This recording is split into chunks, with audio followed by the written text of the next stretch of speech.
Arkadaşlar merhabalar, nasılsınız? Umarım her şey yolundadır. Şimdi bu yeni gelen update'i inceleyeceğiz biraz. İlk oyunlarımızı oynayacağız. Bu yüzden bir ufak şöyle bir değişiklik yapalım. Müziğimizi kapatıyorum. Şimdi update'in tanıtım videosunu seyredelim beraber. Boşaldım. Arkadaşlar başlıyor. Hot Update 1.14 is now in the game. This update brings some long-awaited changes to the vehicles and several enjoyable new features. A Japanese map, a branch of the Czechoslovakian heavy tanks, a training mode to explore maps, and a mechanic that will give a second wind to your favorite vehicles.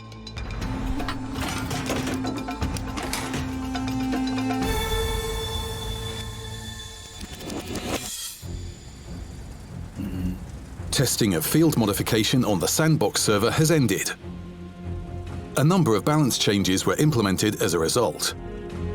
Now the feature is ready to go live on the main servers. Its main purpose is to set the characteristics of your favorite vehicles specifically to your playstyle.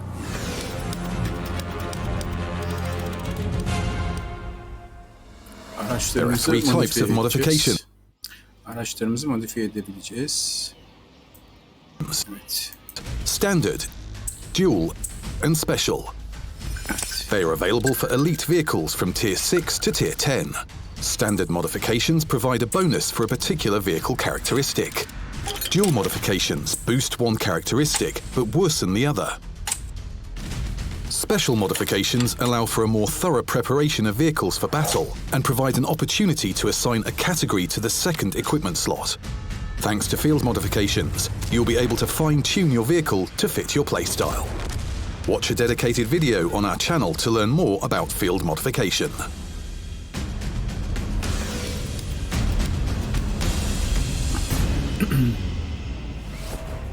A new training mode will be available with the Modifikasyonu sonra bir daha inceleyelim. Biraz karışık gibi gözüküyor. update release. Topography. It will help you explore key positions and routes on certain maps.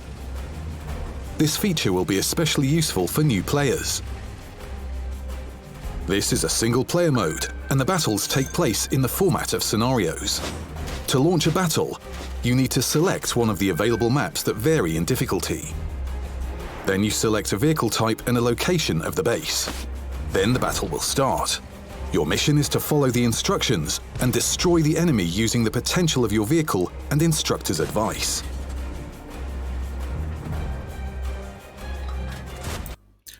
Lazeri gördünüz mü? Bu tabii karşıdaki düşman bilgisayar kontrolünde. After you complete all 4 scenarios, the map will be considered explored. You will receive rewards for successful completion of scenarios, but if the battle is unsuccessful, you won't lose anything. However, your main reward will be invaluable experience that will come in handy when playing in random battles against real opponents. There's a map that is missing in this mode, because it's brand new. Yeni bir harita gelmiş arkadaşlar. Bu da Japon haritası. Bir Japon limanı 1960'lardan.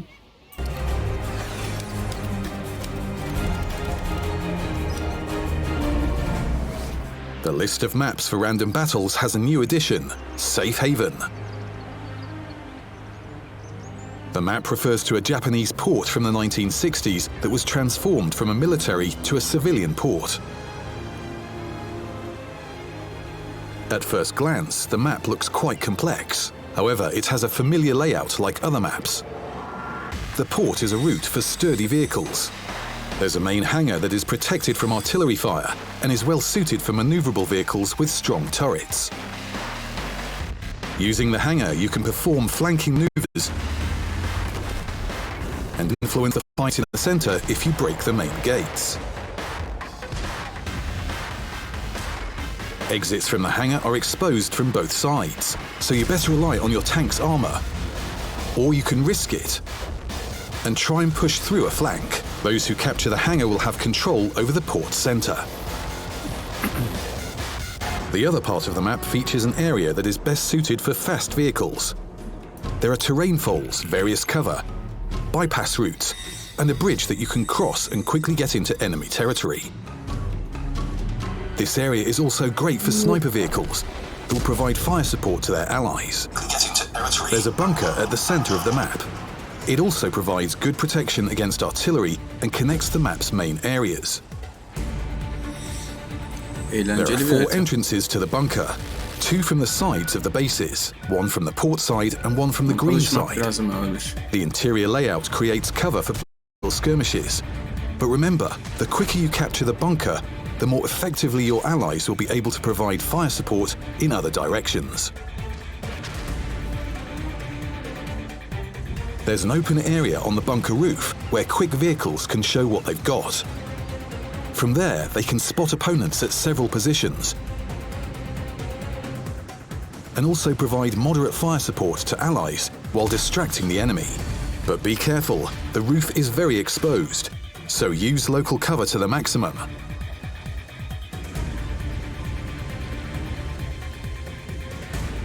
Just like the bunker, the roof connects the port and the green area. So you can move your forces over it, but you should do it carefully, especially in slow vehicles. Safe haven is an excellent test of your tactical abilities. Explore the area, try different strategies, and find the ones that win. And a new branch of heavy tanks will help you do it. Bu ilginç işte. 4 tane ağır geliyor. Your acquaintance with the new Heavies will start at Tier 7 with the VZ-44-1. This vehicle will help you adapt to the heavy tank gameplay. It has decent turret armor and a 105mm gun with good penetration and decent damage per shot. Eksi 8. It has the dynamics of a classic heavy tank. It keeps up with other Tier 7 Heavies but doesn't shoot for the stars, unlike the next vehicle in the branch. The TNH-105-1000 Kalkanları. becomes more interesting. In addition to good armor, it has screens on its turrets. Its speed can reach 50 kilometers per hour. Turreti 230 mm arkadaşlar. But what really distinguishes it from the Tier 7 vehicle is that it has 2 top guns to choose from. A standard cyclic gun and a 2-shell autoloader. Both have similar firepower characteristics. The difference is in their use and player preferences. The 2-shell autoloader is situational. It allows for causing huge damage in a short time, but takes a long time to reload. The cyclic gun is a classic that allows for causing consistent damage and is always appropriate. So it's worth trying both options before you make your final choice. The TNH-T VZ-51 at Tier 9 unlocks the potential of the 2 top guns thanks to its general characteristics. Its armor and dynamics have good characteristics compared to other Tier 9 heavy tanks. And this is a great base for the guns, now at 120mm. They have average accuracy, good armor penetration, and excellent damage per shot, while providing a choice between a 2-shell autoloader and a cyclic gun. All in all, the vehicle characteristics help you to determine in advance where one of the shooting styles can be implemented. The crown of the branch is the VZ-55, the final chord of the Czechoslovakian heavy tanks. The vehicle's armor and mobility parameters are similar to a Tier 9, with 300mm of front turret armor, a more powerful engine, speed of 50 kilometers per hour. And the main threat of the Czechoslovak, 2 menacing 130mm guns to choose from, a cyclic and a 2-shell autoloader. Both guns have high damage per shot, good armor penetration compared to other Tier 10 Heavies, decent gun depression angles, and fairly good accuracy. Initially, only the cyclic gun will be available for the VZ-55. The 2-shell autoloader needs to be researched.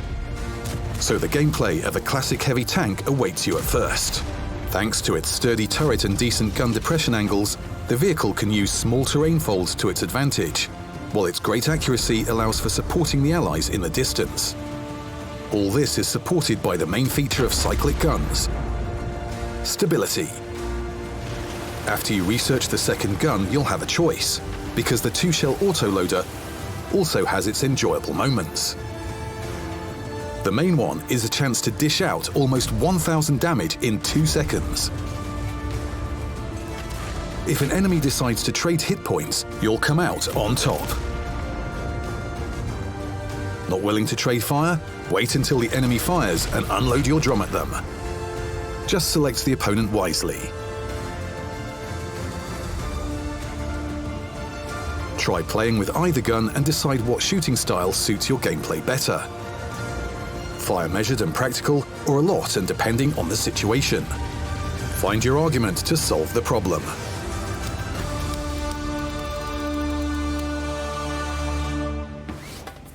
We continue implementing changes to the characteristics of premium vehicles. The changes are aimed at highlighting the vehicle roles and making them more relevant in battles. Now it's the popular vehicles' turn. The first 7 are the vehicles with preferential matchmaking. They all had their armor penetration with standard shells increased by 10mm. This will make causing damage to opponents' weak spots a bit easier. The American T-34 got improved gun stabilization, better hull and turret traverse speeds, and increased engine power. Now it will be harder to outmaneuver it, while its shots when rolling from behind cover will become more accurate. The AMX CDC medium tank now has better accuracy, stabilization, and maximum reverse speed. Now it will be easier for it to fire from a distance and avoid unnecessary damage. Finally, 4 medium tanks of American origin. They got general improvements. The M48A2 Räumpanzer now has more comfortable gun handling and better firepower. The M46 Patton KR now aims and reloads faster. The T95E2 now aims faster and has better armor penetration with a standard shell. The 59 Patton received improved aiming and mobility. But it's not only the tanks that have received long-awaited changes. Evet, o iyi olmuş. Slight changes were made to the center of the Ruinberg map. The zone with the balcony was reworked there, and several buildings were added. From the balance point of view, this will decrease the influence on the upper base alley, but will keep the ability to spot enemy tanks in the village, so that the enemy doesn't cause damage to your allies in town scot-free. A number of personal missions for artillery received some fixes. The changes mainly touched complex missions, where the amount of damage and stun play an important role. You can see some of them on your screen. You can find the full list of fixes on our official game website. Changes were also made to the popular frontline mode that starts very soon. The opportunity to play in Tier 9 vehicles was added in a test format. And the system of combat reserves was significantly reworked to be used on the battlefield. Watch a dedicated video on our channel to learn more about it. Update 1.14 will bring many new things into the game. New goals, new experiences, and new impressions from the long-awaited changes. So get ready for some hot days in World of Tanks, Commanders. Good luck on the battlefield.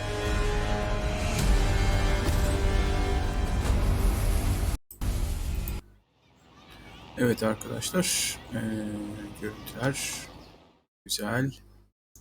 Şimdi ne yapalım?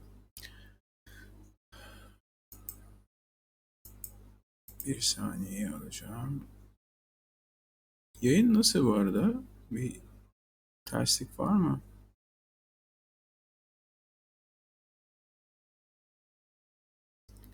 Şu an normal gözüküyor bende ama hani olur ya. Kapatalım bunu da.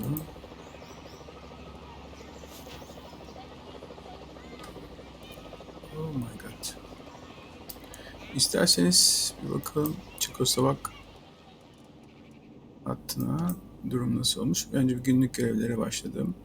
1000 can puanı, 10 kritik hasar, ilk 3'te olun. Bunu değiştirelim. İlk 3 olmayabiliriz. Ne geldi? Gene ilk 3 geldi. Verilen hasar açısından ilk 3. O biraz zor. Yani bilmiyorum. Şu anda bir saatimiz var. Bir saat içerisinde o işi halletmemiz lazım. Yeni bir ön cephe var. Birinci aşama 16 Ağustos 2021 tarihinde başlayacak.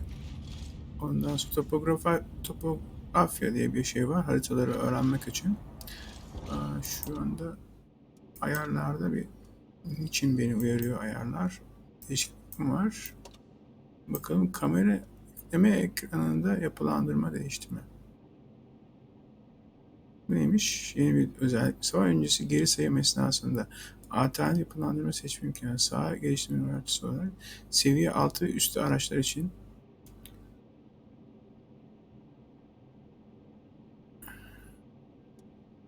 benim için çok da gerekli bir şey değil. Bakalım. Tamam. Savaş istihbaratında bilinmediğimiz ne var arkadaşlar? Ona da bakalım. T56 satışta beklemeyin bakım var. Ben belki bir şey yaparlar. Böyle bir çalışma yapılır diye düşündüm ama olmadı. T8 sağlam boş atik tank. Haberler güncelleme. Maraton demek istedim yani çalışma derken.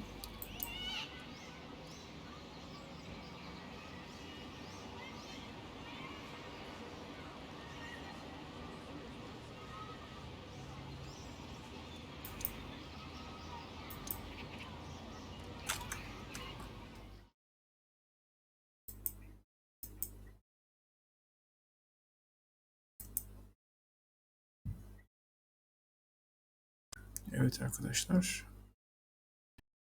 Bir dakikanızı alayım. Bayağı bir koymuş şu an.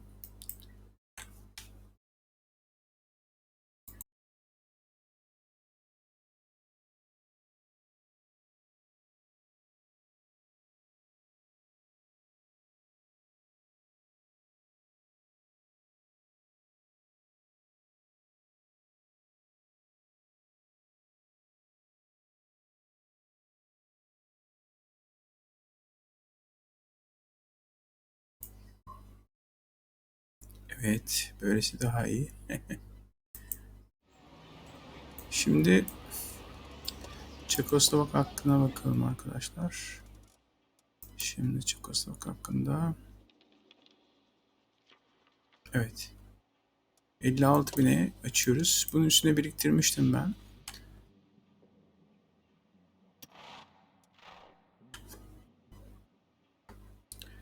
Bir saniyenizi alacağım gene. Arkadaşlar.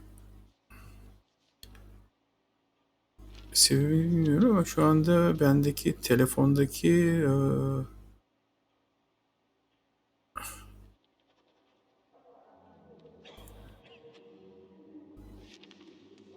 canlı yayın yapmak ne kadar zor.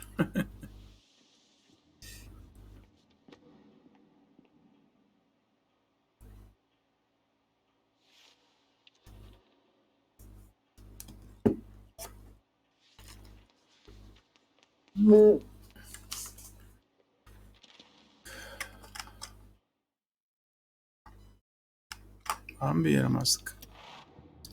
Evet, açmış olduk. Bunun üstüne de 10.000 kaldı. Fazla yapmışım. Saha geliştirmeleri, aracın niteliklerine ek değişiklik yapımı imkanı. Bakın burada saha geliştirmeleri bakalım. Neler alınabiliyor? Modifikasyonlar var.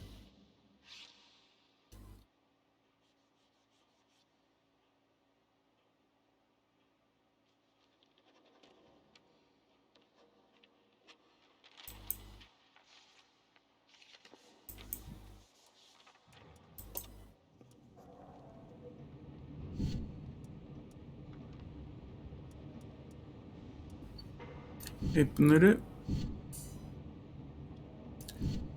satın alacağız sanırım. Bir oyun oynayalım arkadaşlar. Sıkıldım. Bak olmadı. Evet hemen. Şu yeni tankı alabiliyor muyuz? Çok az bir şey kalmış bu VZ'de aslında. Bir iki savaştan alırız gibime geliyor. Bakayım ne var. Evet, çok az kalmış.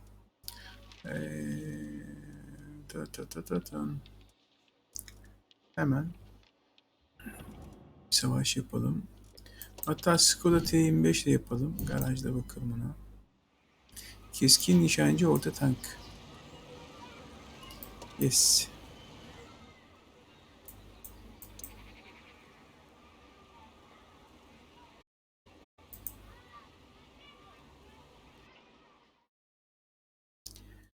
Arkadaşlar bu arada nasılsınız? İyisiniz ya? Hiç sesinizi çıkmıyor. Chatmet boş.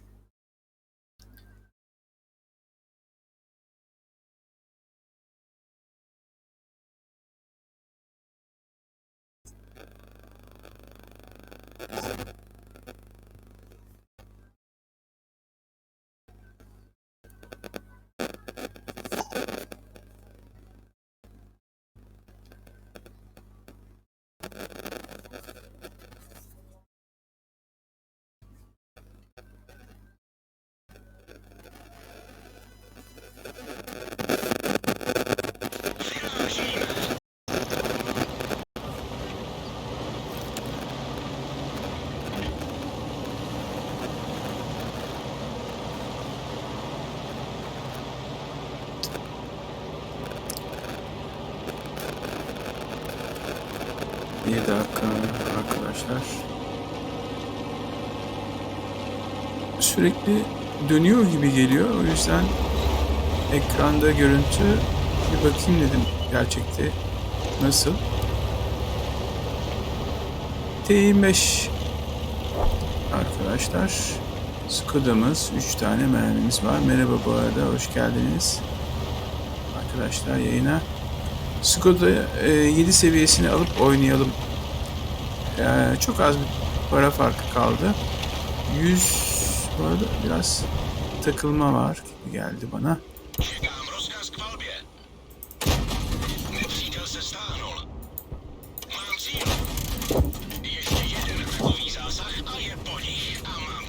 Buradan saldırıyorlar aslında. Buradan da gitmek istemiyordum ama.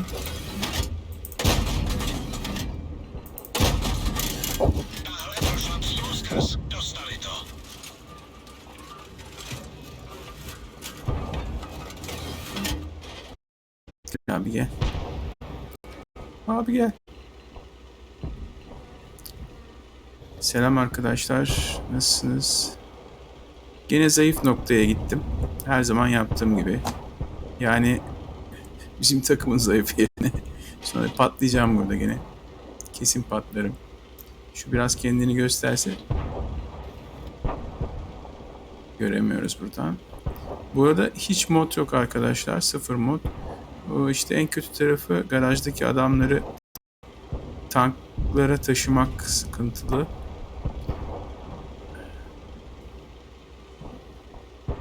Oluyor. En sevmediğim şey de o. Bekliyoruz, bekliyoruz, bekliyoruz. Bunlar gelecekler.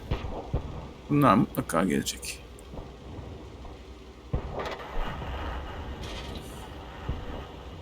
Ya bir gözüküyor ya. Korktunuz mu? Korktunuz mu? Korktun mu diye bir şey var değil mi? Bir ara. Kadının biri öyle bir şeyler söylüyordu arabada.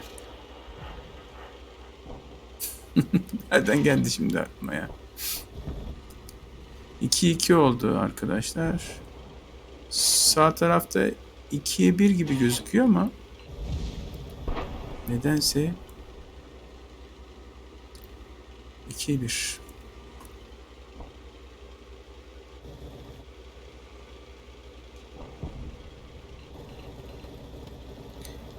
Evet, ne demiştik? Keskin nişancı orta tank. Evet. Keskin nişancı orta tank. Doğru. 3 mermimiz var. Bir mermi artacak. Hemen diğerine geçmemiz lazım. Diğer mermi çeşidini 3'ü yükledik şu an. Bekliyorum. Jack Panzer 4 var karşıda. Burada kim var? Bakıyoruz. Yani Jackpanzer E4'ün karşısındasın arkadaş, ne yapıyorsun ya? Yapma böyle şeyler. Şimdi bir tek ben kaldım burada değil mi? Kaçışımıza bakalım. 40 TP. 40 TP AFK. Onu şikayet edelim. Eylemsiz bot.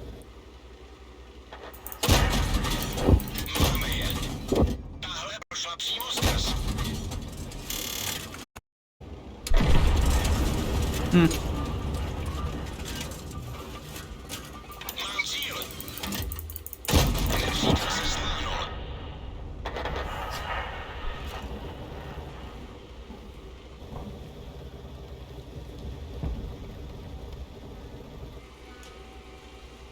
Yazalım biz de.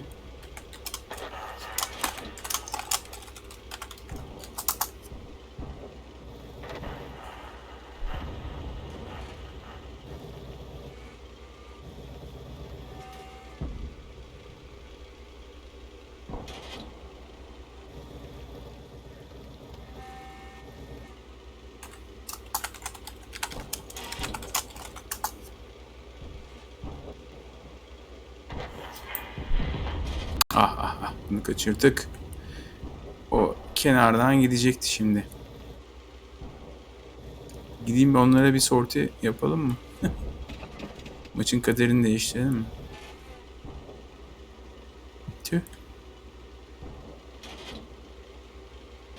Eğer Jack Panzer E4'te dürbün varsa beni uzaktan da görecektir.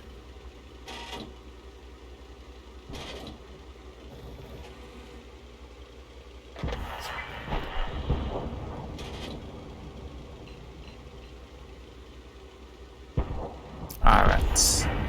Evet. Haydi gidelim.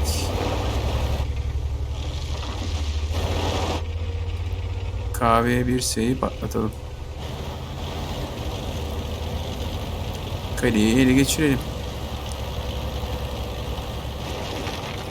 Çekoslovak tanklarını ben seviyorum arkadaşlar. Benim oyun stilime çok uyuyor.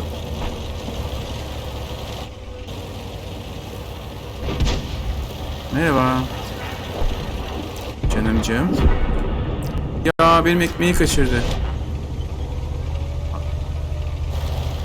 Kim onu vuran?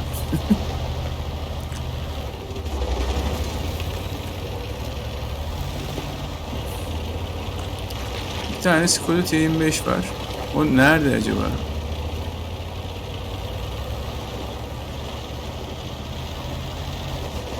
Burada. Ona ben yetişemem.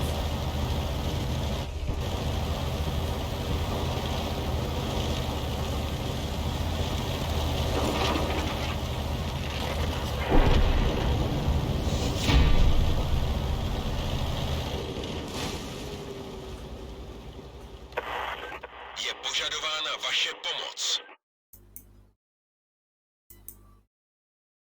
Geç kaldı.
Onu almak isterdim.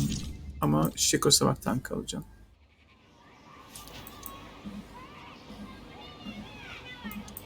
Başlatıyorum. Takım hazır değil mi?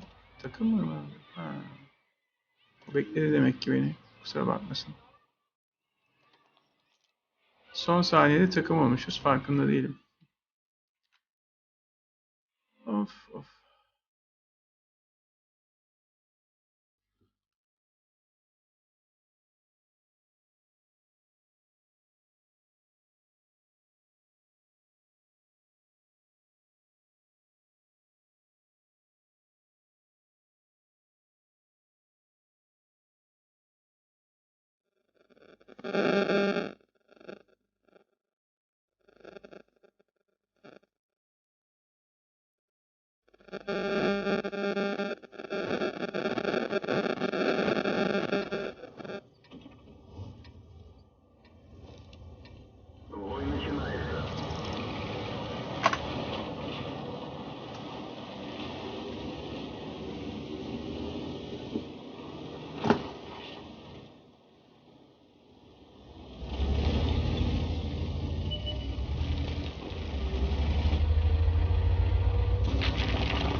Yok artık ya.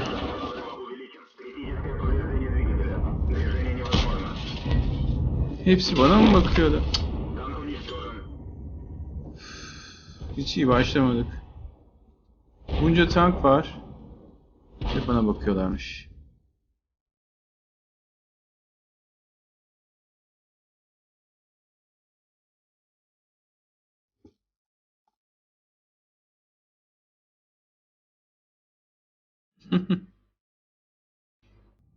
Ne güzel.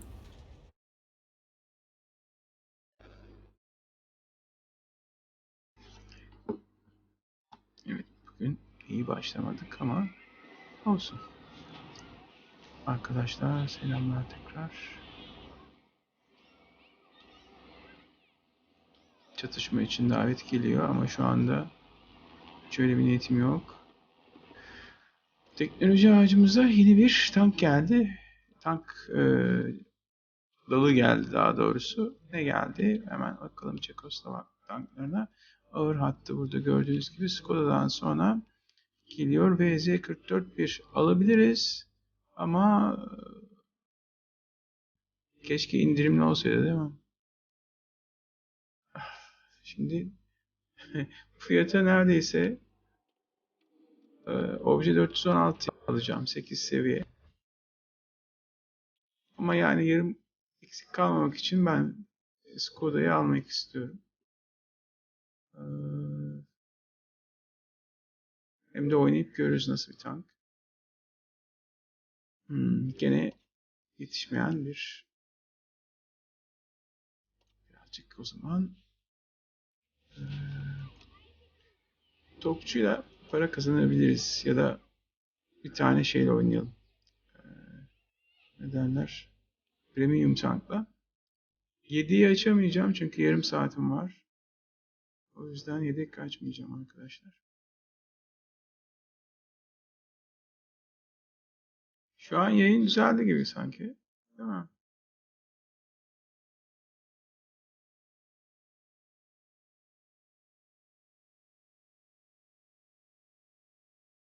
Minsk harekatı geliyor.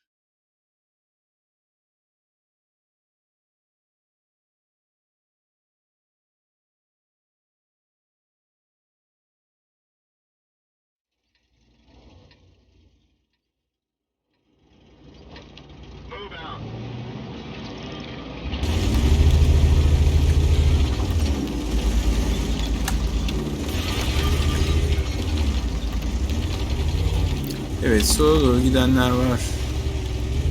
Neyse ki. Ben de Object 161'i takip ediyorum. Arkadaşlar.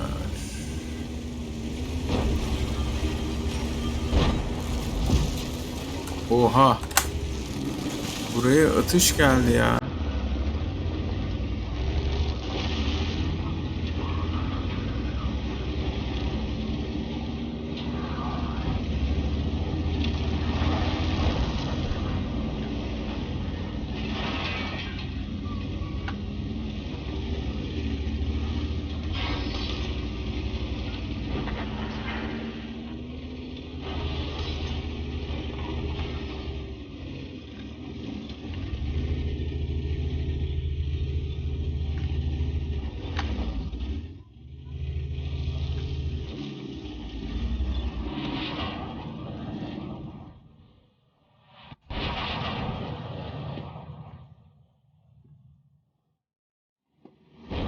Topçu için pek hoş bir harita değil bence.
Ya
genelde article şurada olur diyecektim. Yani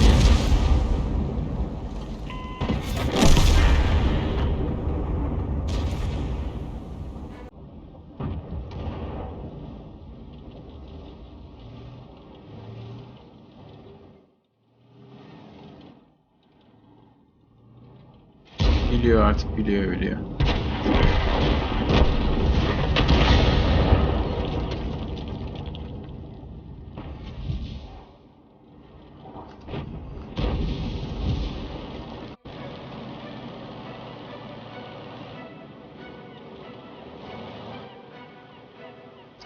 Patlayıcı değil. Direkt zırh delici yükledim. Öteki tanka atmak için. Tabi olmadı.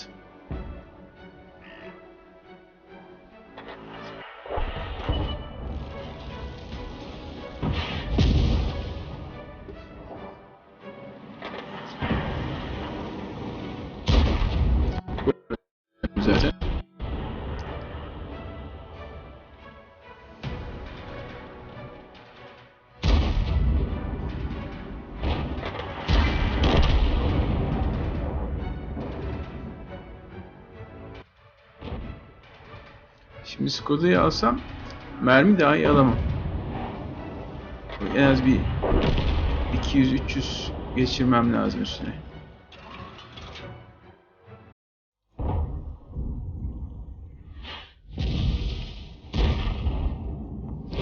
Eve geldi.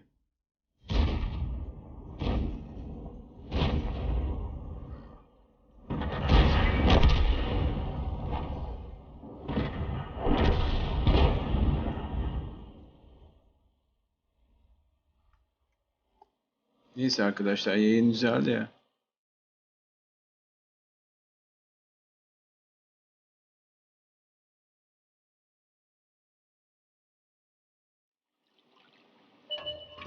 Bize geliyormuş. Vay Totoş var.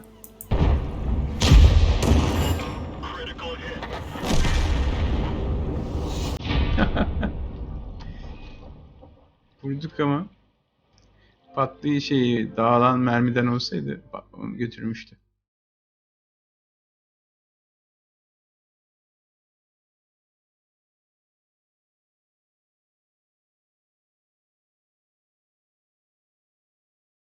Son 20 dakikamız arkadaşlar.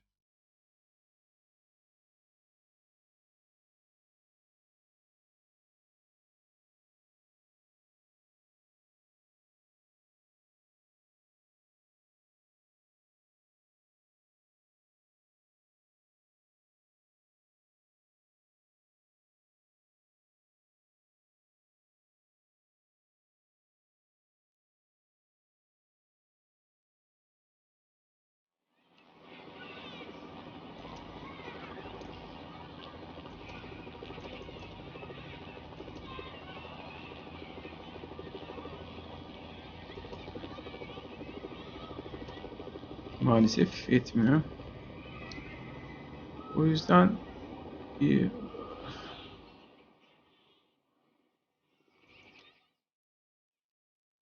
premium tank oynayalım.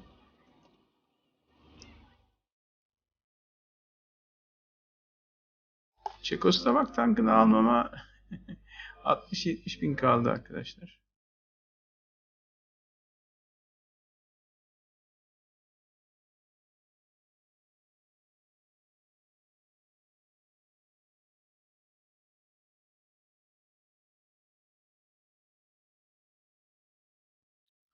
Otoyol geldi.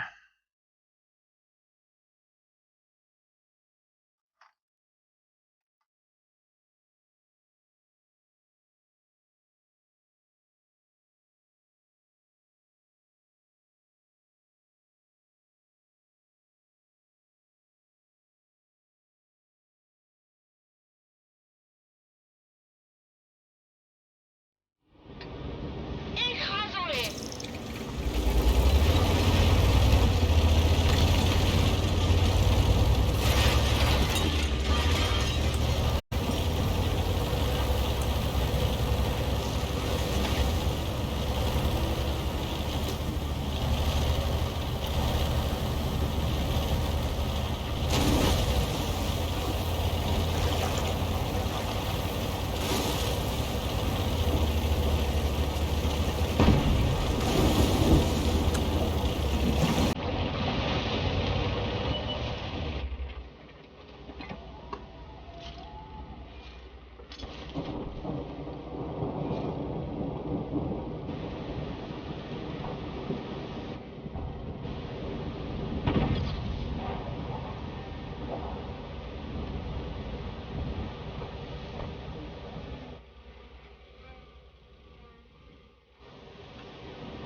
Biraz ping var arkadaşlar.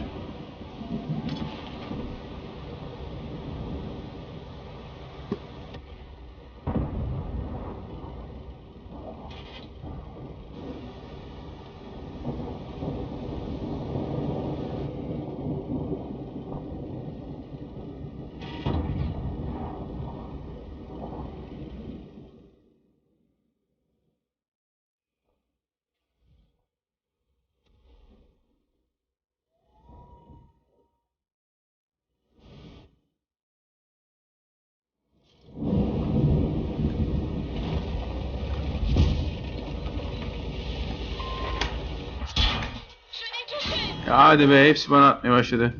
Arrête de tirer. Blindage de l'ennemi est endommagé. On les a endommagés. Celui-là a pénétré. Le blindage de l'ennemi a été touché. Où sont-ils passés?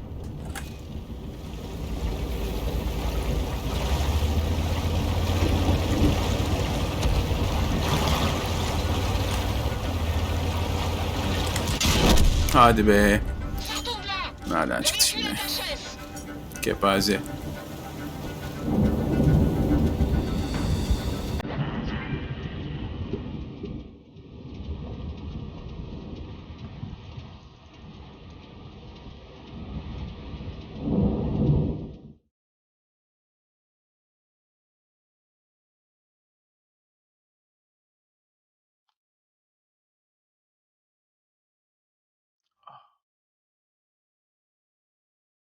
Kepaze.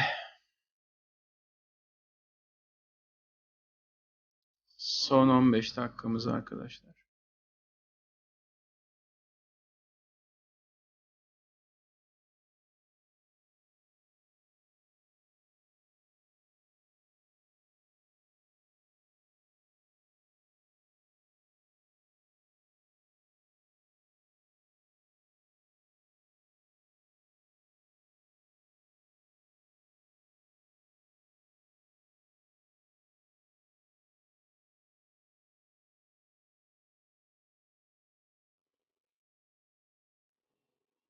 Hangi takım oynayalım siz söyleyin.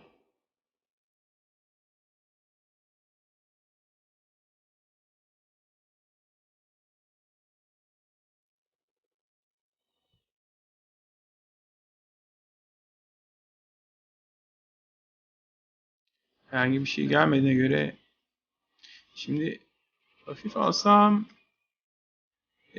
şey yapıyor. Pink. Hadi hafif oynayalım bir tane daha.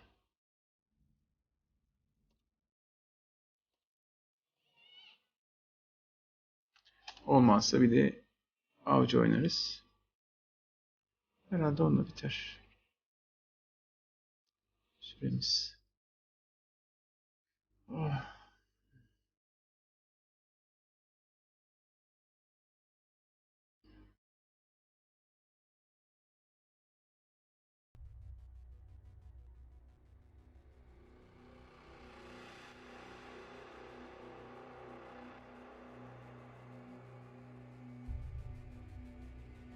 Dokuz seviyeler var. Yok 8 seviyeler var.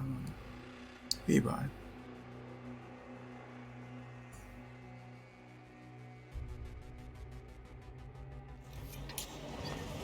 Hemen Skoda T56'yı almışlar arkadaşlar.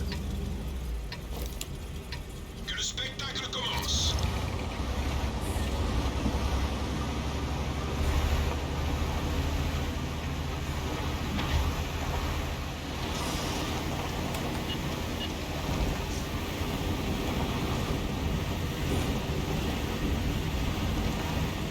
Burada bir kere beni düşmanın üstüne sürmüştü. Böyle arkadan ite ite. Öküzün biri.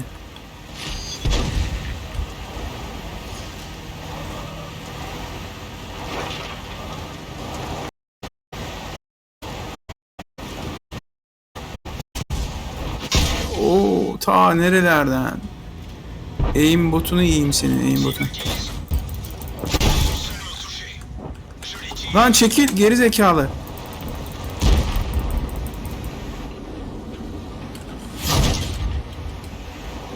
Adama bakıyorum işte.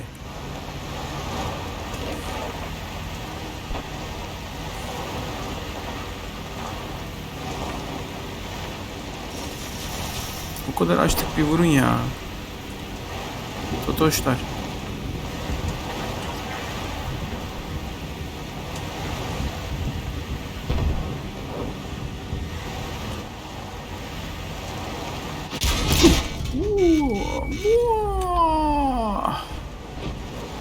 O neydi be?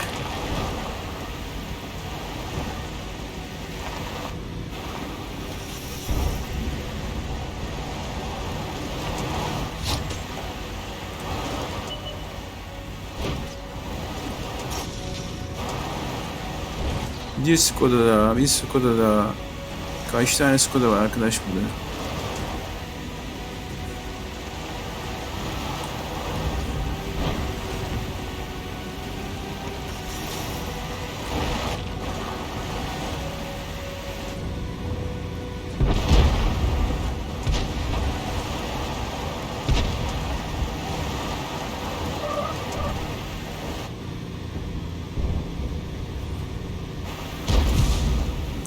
Ya bir yürü. Gene mi ya? Gene mi?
Uçan balık.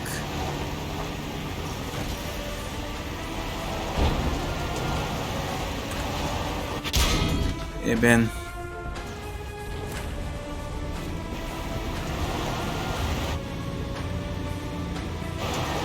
nasıl da vuruyor, nasıl da vuruyor. O çocuğu ya. Bizimkiler ne yapıyor?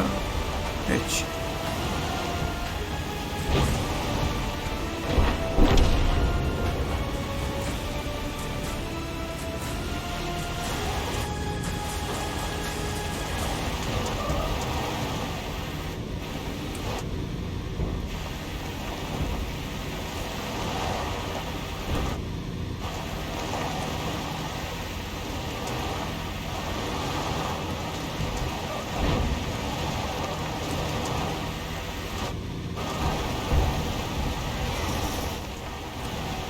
Lan nereden gördünüz beni ya?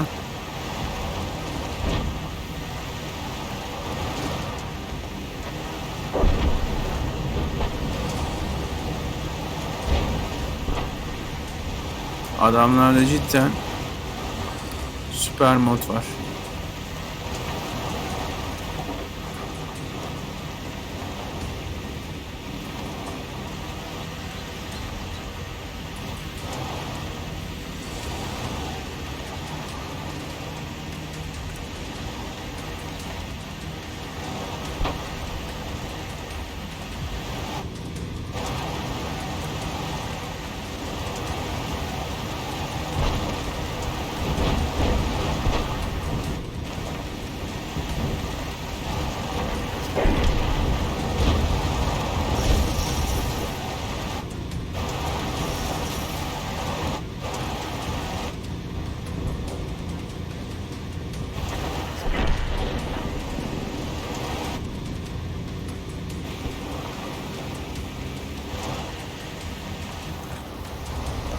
Lan gene mi?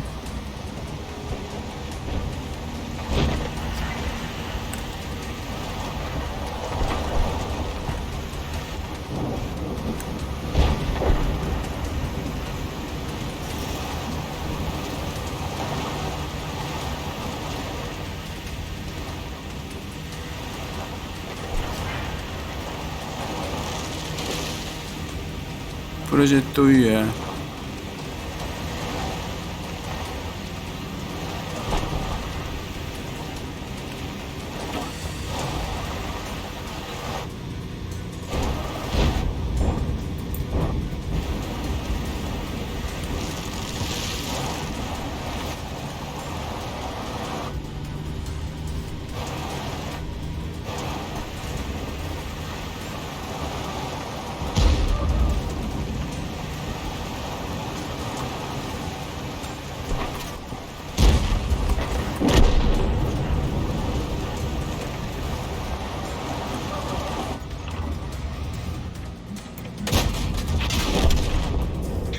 CS'de var bir şey ya.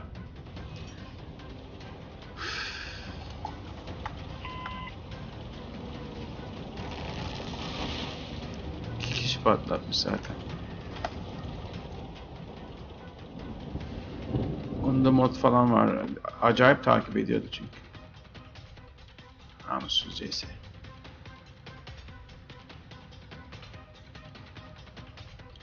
Evet, son 5 dakikamız var arkadaşlar.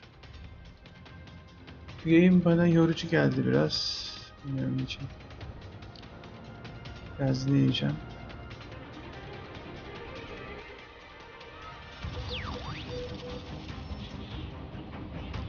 Ya.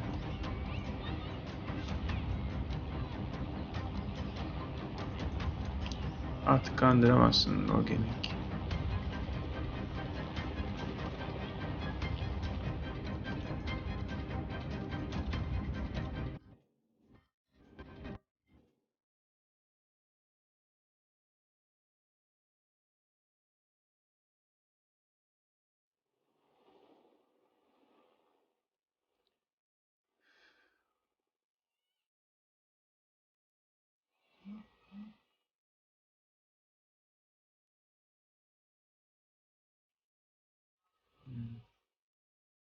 Arkadaşlar, son 5 dakikamız kaldı. O yüzden de oynarsak yetişmez. Ben geç kalırım. Sizlerle tekrar görüşmek üzere. Yarın buluşacağız inşallah. Umarım güzel bir gün geçirirsiniz. Yarın tekrar görüşmek üzere. Hoşça kalın. Kendinize iyi bakın arkadaşlar.